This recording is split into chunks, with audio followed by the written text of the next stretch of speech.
Hello दोस्तों, राधे राधे। दोस्तों, आज हम बात करेंगे घर पर तर्पण यानी उसके क्या नियम हैं, कैसे हम पितरों को जल दे सकते हैं।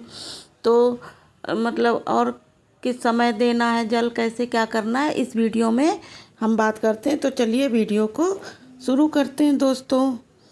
दोस्तों ये है कि जो पूर्वजों के लिए जल देते हैं, पुरखों के लिए पानी देते हैं, या फिर जो कुशा तिल दूध जल में मतलब उसको जो लेते हैं और जल देते हैं, फिर उसको जनेऊधारी अगर तर्पण करता है तो उसको गंध, देखो एक बड़ी बात अद्भुत कही गई है कि जल देने वालों की जगह एक ही होनी चाहिए।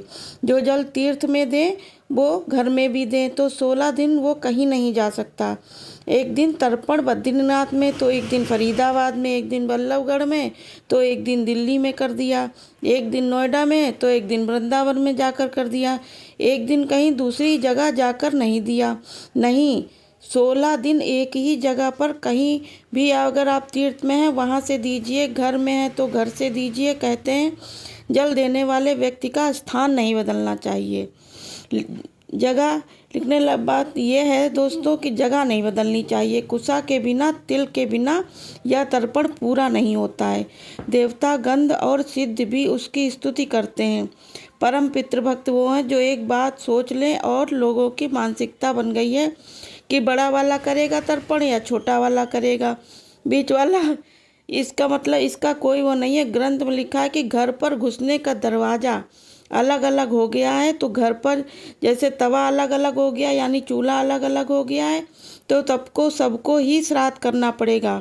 इतना ध्यान रखना, जब तक एक ही घर में है वह बात अलग है, लेकिन एक घर में 10 मंदिरों की जरूरत नहीं है। सबको पूजा का फल एक ही मिलता है। इसलिए सबके चूल्हे जो अलग अलग हो गए, मकान अलग अलग हो गए, तो सारी चीज़ें फिर श्राद्ध की ही एक जगह क्यों? श्राद्ध भी तो सबको अलग अलग ही करना है।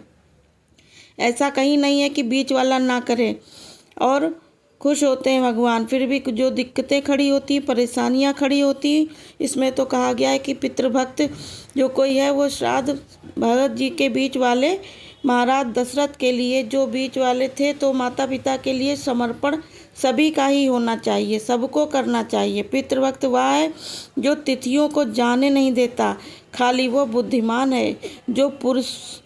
जो पूर्वजों के लिए यह सब करता है वह, एक बात और लिख लो, मेघान श्राद्ध यदि पड़ जाए तो उसकी बड़ी माँ 21 पीढ़ियाँ तृप्त हो जाती हैं। मघास में लिखा है तस्मान मक्ति विन नितेवन, यानी श्राद्ध में मघा श्राद्ध पड़ गया तो दिन कोई तिथि ना पड़े, या श्राद्ध में मघा नक्षत्र पड़ गया उस दिन श्राद्ध करने से पुरखे 1 वर्ष के लिए तृप्त हो जाते हैं।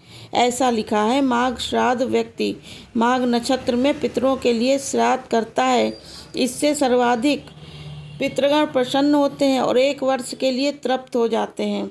पितर और देवता के प्रति श्रद्धा रखने वाले लोगों को परम गति मिलती है। इसलिए पंडित आचार्य जनों से ज़रूर पूछ लिया करें कि मघा नक्षत्र कब पड़ रहा है। मघा नक्षत्र की महिमा अमावस्या से भी ज़्यादा होती है दोस्तों। और अभी श्री दर्शन जो परिवार बिहार में अभी अभी आए हैं, आदत उनका सम्मान और कीजिए, और इसी तरह आप जल दीजिए। तो दोस्तों यह वीडियो यहीं पर समाप्त करते हैं। Okay, bye bye.